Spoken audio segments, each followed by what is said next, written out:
እንኳን ለጸሎተ ሐሙስ በሰላም አደረሳችሁ አደረሰን።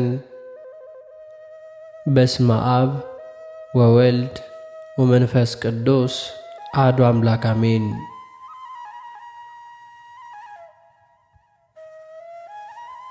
አንድ አምላክ በሚሆን በአብ በወልድ በመንፈስ ቅዱስ ስም እናምናለን፣ ዛሬም ዘወትርም ለዘላለሙ አሜን።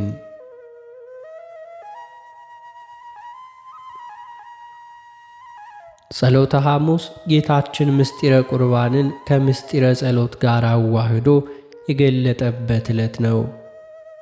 በወንጌል እንደተጻፈው ፋሲካውን የሚያከብርበት ቀን ሲደርስ ጌታችን ኢየሱስ ጴጥሮስና ዮሐንስን ሄዳችሁ ፋሲካን እንበላ ዘንድ አዘጋጁልን አላቸው።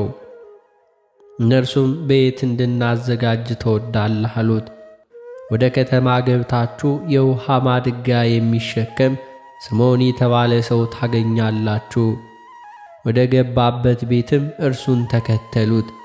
መምህር ከደቀ መዛሙርቶቼ ጋር ፋሲካ የሚደረግበት አዳራሽ ወዴት አለ ይልሃል በሉ። እርሱ የተነጠፈውንና ታላቁን አዳራሽ ያሳያችኋል። በዚያም ፋሲካችን አዘጋጁልን አላቸው። እነርሱም ወደ ተላኩበት ከተማ ገብተው አልዓዛርን የውሃ ማድጋ ተሸክሞ አገኙት። ጴጥሮስና ዮሐንስም ለስምዖን ጌታ በቤቱ ፋሲካን ሊያዘጋጅ መሻቱ እንደሆነ ነገሩት። እርሱም የፍጥረታት ጌታ በቤቱ ሊመጣ እንዳላስቦ ተደሰተ። ወደ ሚስቱም አክብሮሲና ሄዶ ይህ አልዓዛርን ከሞት ያስነሳው እኔንም በኀጢአቴ ይቅር ይለኝ ዘንድ ያነጻኝ ዘንድ ከሐዋርያቱ ጋር በቤታችን ይመጣል አላት። አክሮሲናም እጅግ በጣም ተደሰተች።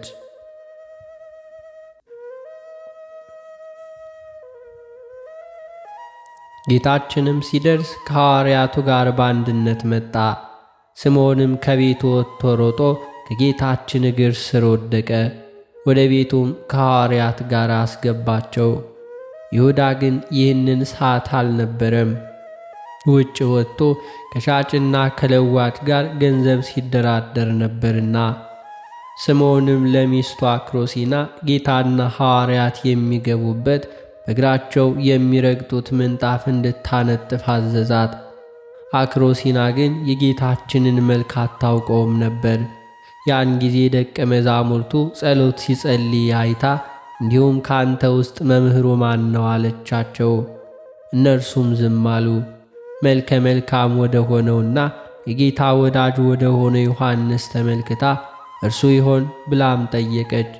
ጴጥሮስ ግን ቀበል አድርጎ ጌታ ኢየሱስ ከውስጠኛው ክፍል ቆሞ ይጸልያል፣ ጌታ እርሱ ነው አላት። እርሷም ገብታ ሰገደችለት። ይሁዳም በመጨረሻው ሳጥን ተሸክሞ መጣ። ጠባቂውም እኔ የጌታ ደቀ መዝሙር ነኝ አለው። በር ጠባቂውም እለእስክንድሮስ የተነጠፈውን እስካነጥፍ ጠብቅ ብሎ እንዲሁ ዘለፈው። ልብሱንም አውጥቶ አስገባው።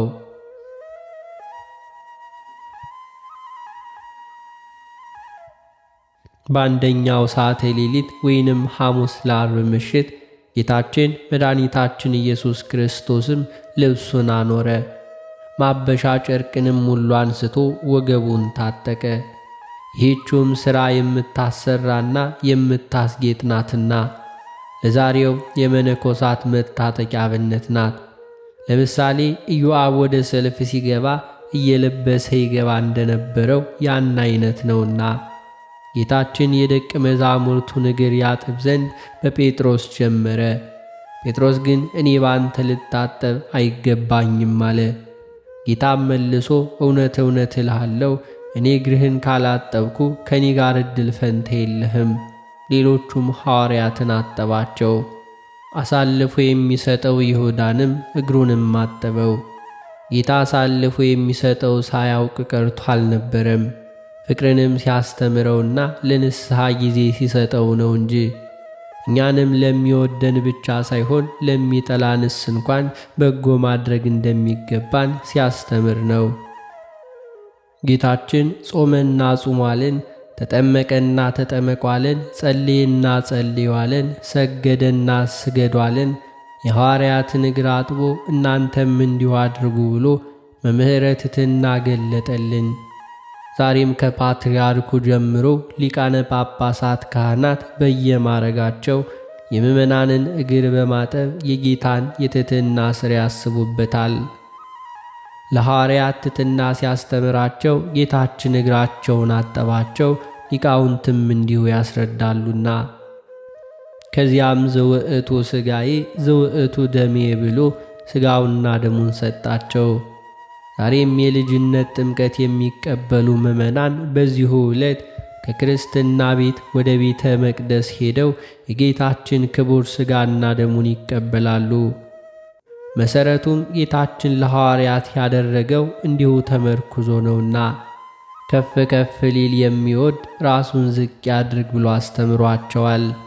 አባ ጊዮርጊስ በመጽሐፈ ምስጢር ጌታ ለጴጥሮስ እኔ እግራችሁን ካጠብኩ ከእኔ ጋር ዕድል ፈንታ የለኝም ያለውን ሲተረጉመው እኔ በአገልጋይ አምሳል እግርን ካጠብኩ አንተም ከበታች ላሉት ራስን ዝቅ ለማድረግ አትችልም፣ ራስን ዝቅ ዝቅ ካደረግ አለቃ ልትሆን አትችልም ለማለት ነው ብሎ ተርጉሞታልና።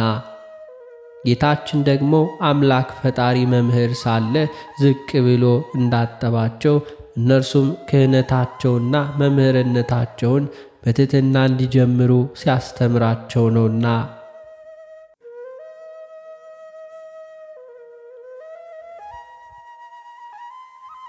በሁለተኛው ሰዓተ ሌሊት ምሽትም ጌታችን ኅብስቱን ባርኮ ለ13 ፈትቶ ሰጣቸው።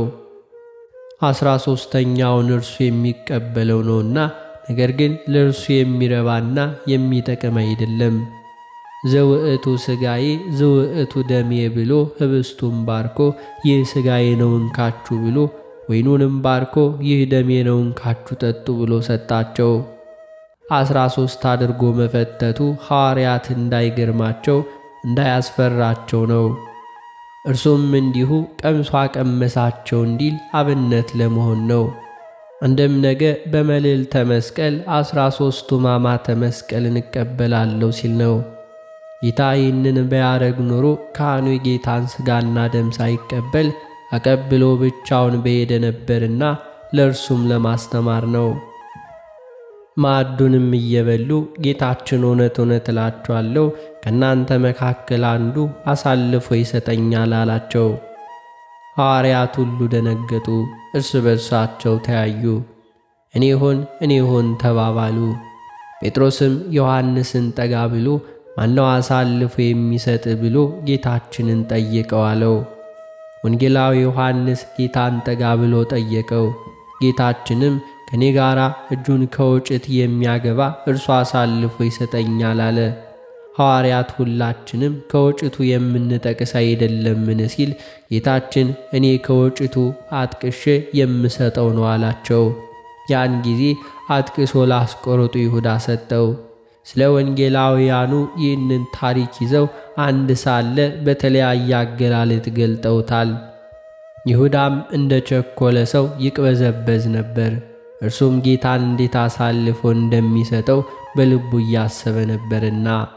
ጌታ ወደ ይሁዳ ጠጋ ብሎ ወዳጄ ይሁዳ ሆይ ልትሠራው የምትሻው ሥራ ካለ ሂድ አለው። ይሁዳም ፈጥኖ ወጥቶ ወደ አይሁዳውያን ጌታን አሳልፎ ሊሰጥ ዋጋ ሊነጋገር ሄደ።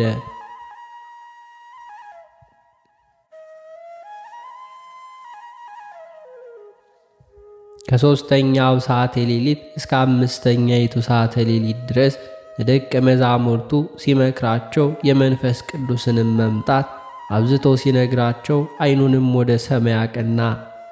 እርሱም ከአባቱ ጋር አንድም እንደሆነ ነገራቸው። ለብቻውን ፈቀቅ ብሎ ወዙ እንደ ደም እስኪፈስ ድረስ ሰገደ፣ ጸለየ። ወደ ደቀ መዛሙርቱም ተመለሰ። እንዲሁም ተኝተውም አገኛቸው። ቀሰቀሳቸው። ጴጥሮስንም 1 ሰዓት ያክልስ እንኳን ከኔ ጋር መትጋት አቃታችሁን? ወደ ፈተና እንዳትገቡ ትጉና ጸልዩ አለው። ጌታችን ከአብ ጋር ስላለው አንድነትና ክብር ለሐዋርያት ካስተማራቸው በኋላ ኢየሱስም ይህንን ተናግሮ አትክልት ወዳለበት ስፍራ ወደ ቄድሮስ ወንዝ ማዶ ከደቀ መዛሙርቱ ጋር ወጣ። በዚያም ገባ። ወንዙንም ተሻግሮ ያለውን ዛፍ አልፎ ወዳለው ዱርም ገባ። ይሁዳም ይህችን ስፍራ ቀድሞ ጌታችን ይመጣባት ስለነበር ያውቃት ነበርና ጭፍሮቹንና የካህናት አለቆችን፣ ፈሪሳውያንን፣ ሌሎቹንም ፋና፣ ጋሻ፣ ጦር የያዙትን አስከትሎ መጣ። ጌታችንም ተነሱ እንሂድ፣ እነሆ አሳልፎ የሚሰጠኝ ቀርቧል አላቸው። ወደ እርሱም መጥቶ ቀረበ። ይሁዳም ወደ እርሱ ቀርቦ መምህር ሆይ ቸሩ ለሃል፣ ሰላም ላንተ ይሁን ብሎ ሳመው። ይህ መሳም ለአይሁድ ጥቆማ ወይንም ምልክት ነበርና፣ ምክንያቱም የጌታ መልክና የወንጌላዊ ዮሐንስ መልክ ይመሳሰልባቸው ነበርና ሊለይላቸው አልቻለም። ጌታችንም እንደዚሁ የሰውን ልጅ በመሳም አሳልፈ ትሰጠዋለህን አለው። ይሁዳም ከጭፍሮቹ ጋር መጣ። ጌታችንንም ከበው ወደ ሽማግሌዎችና ወደ ካህናት አለቃ ቀያፋ ዘንድ ወሰዱት። ጴጥሮስ ግን ከሩቅ ሆኖ ይከተለው ነበር። የነገሩንም ፍጻሜ ያይ ዘንድ ከአንደኛው ቅጥር ግቢ ገብቶ ተቀመጠ። አይሁድም በክርስቶስ ላይ 2 የሐሰት ምስክሮችን አመጡ። ይህን ቤተ መቅደስ አፍርሱት፣ በሦስተኛው ቀን እሠራዋለሁ ብሏል ብለው ከሰሱት። ሊቀ ካህናቱም ተነስቶ እንዲህ እያሉ ሲያጣሉ አትሰማምን አለው። ጌታችን ግን ምንም አልመለሰለትም። ሊቀ ካህናቱም ክርስቶስ ተብሎ የተነገረልህ የእግዚአብሔር ልጅ አንተ እንደሆንክ ንገረኝ አለው። ጌታችንም አንተ አልክ አለው። ያን ጊዜ ሊቀ ካህናቱ ተነዶ ልብሱን ቀደደው፣ ራሱን በዘንግ መታው። የሥቃዩም ጅማሬ ይህን ጊዜ ነበርና።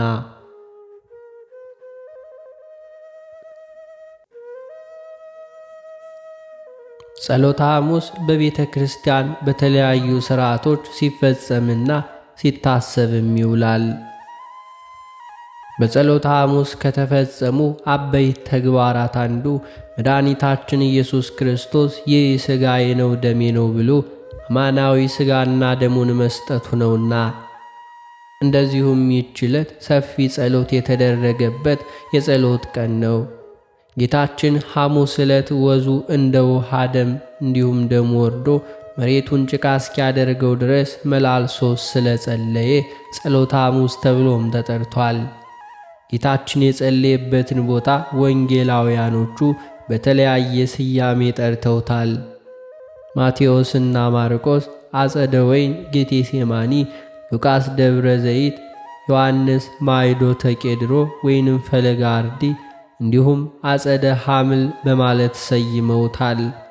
በተጨማሪም የዕለት ሐሙስ ያለ እርሱ ፈቃድ ሊይዙት እንደሚችሉ ለማስረዳት ጌታችን በመለኮታዊ ኃይሉ እንደ ቅጠል እንዲረግፉ ካደረጋቸው በኋላ በይቅርታው ብዛት መልሶ በማስነሳት እንዲሁ በፈቃዱ ራሱ ለአይሁድ አሳልፎ የሰጠበት ዕለት ነው።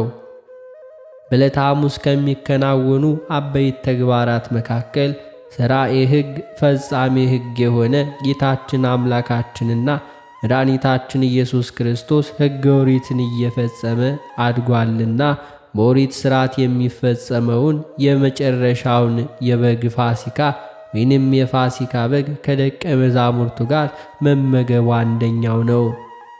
ይሁዳ እንደሚያስይዘው ለሐዋርያት ምልክት እንዲሁ ማስረዳቱም ሁለተኛው ሲሆን እንደ አገልጋይ ራሱን ዝቅ አድርጎ እግራቸውን አጥቧቸዋል።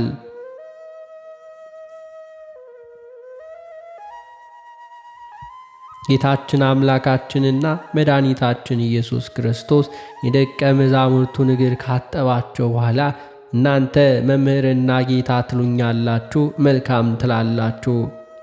እኔ ጌታችሁ መምህራችሁም ስሆን ዝቅ ብዬ እግራችሁን ካጠብኩ እናንተ ደግሞ ዝቅ ብላችሁ የወንድሞቻችሁን እግር ልታጥቡ ይገባል፣ ምሳሌ ሆናችኋለሁና በማለት የትሕትናን ሥርዓት ሰርቶ እነርሱም በሥራ እንዲገልጡት አዟቸዋልና። በግዕዝ የተጻፈው አንድምታ ትርጓሚ እንዲህ ይላል፣ ፍቅርንና ትሕትናን በልባችሁ ዘራለሁ እንዳላቸው ይናገራል።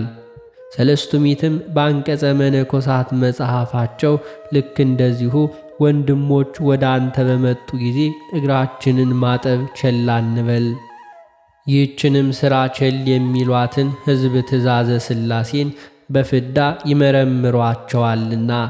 ኤጲስቆጶሳትም ቢሆኑ እግዚአብሔር አስቀድሞ የደቀ መዛሙርቱን እግር አጥቦ እንዲሁ ያደርጉ ዘንድ አዟቸዋልና። የጌታችንን ትሕትና በተናገረበት ክፍል ሊቁ ዮሐንስ ዘስሩግ የማይታዩ ረቂቃን መላእክቱን እንዲሁ አደነቁ። ከልዑል ዙፋን ወርዶ ለደቀ መዛሙርቱ ሲያገለግል ባዩት ጊዜ አገልጋዮቹ መላእክት ደነገጡ። ትሕትና ወዳለበት ፍቅር የአሕዛብ እግር ልቡና ያቀና ዘንድ እንዲሁም ግሩም እሳት እንዲሁ በትሕትና መገለጡን ባዩ ጊዜ ብርሃናት ደነገጡ። ፊልክስዮስም እንዲሁ የፋሲካ ዕጽበት ፍጹም በሆነው የትሕትና ሥራን ትመስላለች። አባ ጊዮርጊስ ዘጋስጫም በመጽሐፈ ምስጢሩ ጌታችን ወደ ስምዖን ጴጥሮስ በደረሰ ጊዜ ጴጥሮስ አባቱ እግሬን ሁሉ የምታጥበኝ አንተ ነህ አለው። እርሱም መልሶ እኔ እግርህን ካጠብኩ አንተ ደግሞ ከእኔ ጋር ዕድል ፈንታ የለህም አለው። ይህንም በማለት እኔ በአገልጋይ ምሳሌ እግርህን ካጠብኩኝ አንተም ከበታች ላሉ ራስን ዝቅ ማድረግ አትችልም። ራስን ዝቅ ካላደረግ የእነርሱ አለቃ መሆን አትችልም። በሰማይ ባለው መንግሥቴ ከኔ ጋር እንዴት አንድ ለመሆን ትችላለህ? በማለት ራሱን እንዲሁ ትሑታን ሆኖ ጴጥሮስንም ትሑት ይሆን ዘንድ አጥብቆ እንደመከረው ይናገራል።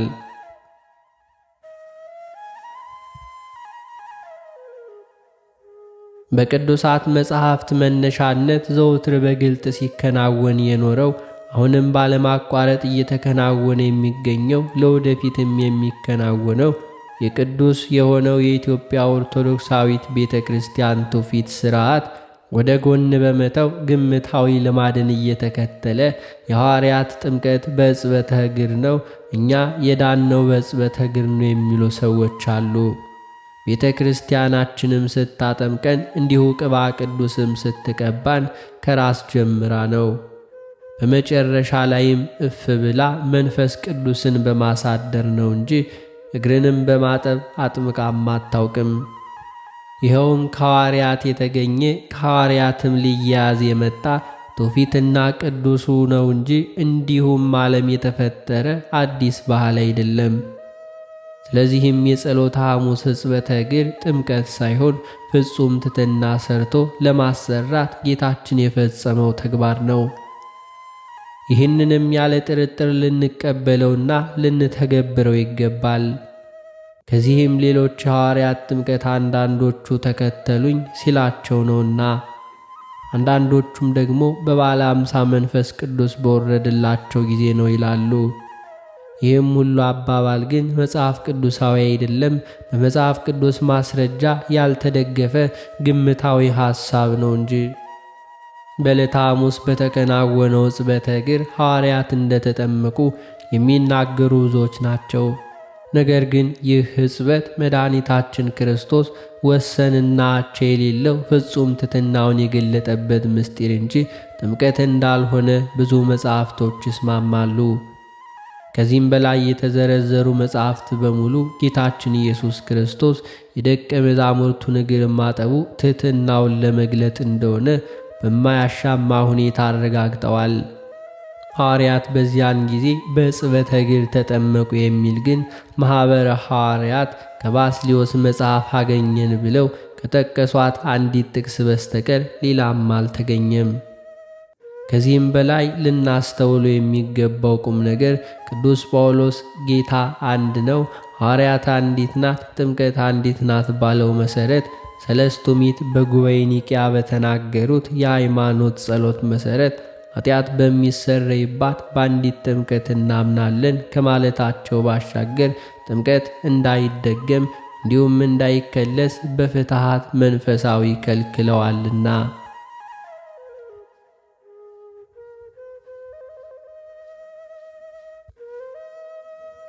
በየዓመቱ የሕማማት ሐሙስ አብያተ ክርስቲያናቱና ዘወትር በየቀኑ በየገዳማቱ ትምህርት ቤቶችም ለሚስተናገዱ እንግዶች ሁሉ ሕጽበተ እግር ይከናወናል። ሕጽበት ጥምቀት ነው ከተባለ ጌታችን ኢየሱስ ክርስቶስ ሰለስቱ ምዕት ሕጽበተ እግሩን ባለማቋረጥ ሁልጊዜ ሲተባበር ሲከናወን ሰዎች ሁሉ በየጊዜው ይጠመቃሉ ማለት ነው። ይህም ሐዋርያትና ሰለስቱ ምዕት ጥምቀት አንድ ብቻ ጊዜ የሚከናወን ከወሰኑት በኋላ አንድ ምላስ ሁለት ምላስ ያሰኛል። በአንዲት ቤተ ክርስቲያን የሚጣረሱ ተቃራኒ ሥርዓቶችን ማራመድ አይቻልምና። ከዚሁም ሁሉ ጋር ደግሞ የእግር መታጠብ ጥምቀት ከሆነ ጌታችን እግዚአብሔር እግሩን አጥቦ እንዲሁ አድርጓል ብሎ አዟቸዋል።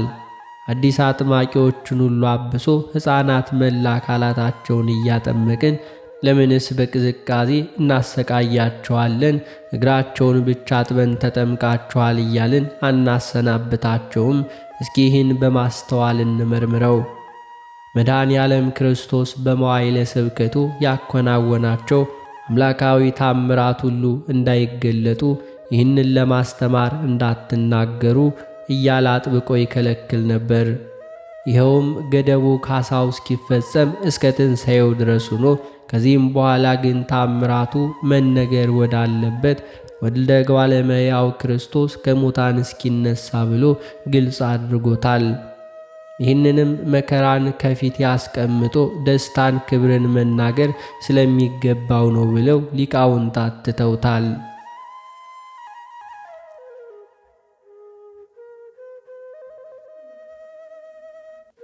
እንዲሁም የጸሎተ ሐሙስ ቅዳሴ የሚከናወነው በመጠነ ድምፅ ሲሆን እንደ ደውል ቃጭል የምንጠቀመው ጽናጽልን ነው።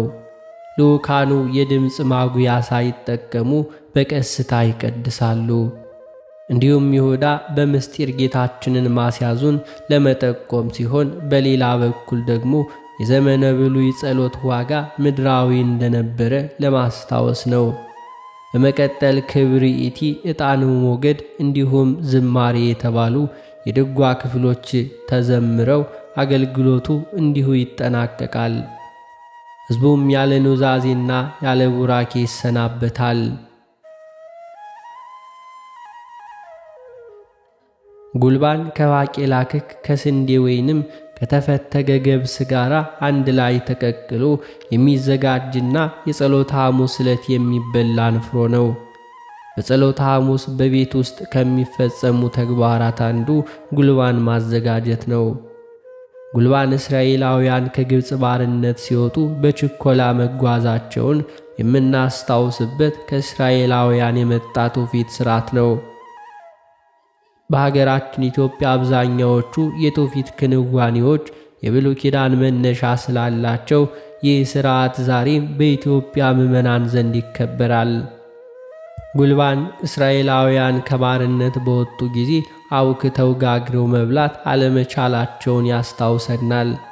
በወቅቱ ያልወካውንም ሊጥ እየጋገሩ ቂጣ መመገብ፣ ንፍሮውንም ቀቅለው ስንዴ መያዝ የመንገዱ ተግባራት ነውና ይህን ታሪክ ለማሰብ በሰሞነ ሕማማት በተለይ በጸሎተ ሐሙስ ቂጣና ጉልባን ይዘጋጃል። በጸሎተ ሐሙስ የተዘጋጀው ጉልባንና ቂጣ ጨው በዛ ተደርጎ ይጨመራል። ይኸውም ጨው ውሃ እንደሚያስጠማ ሁሉ ጌታችንም በመከራው ወቅት ውሃ መጠማቱን ለማስታወስ ነው።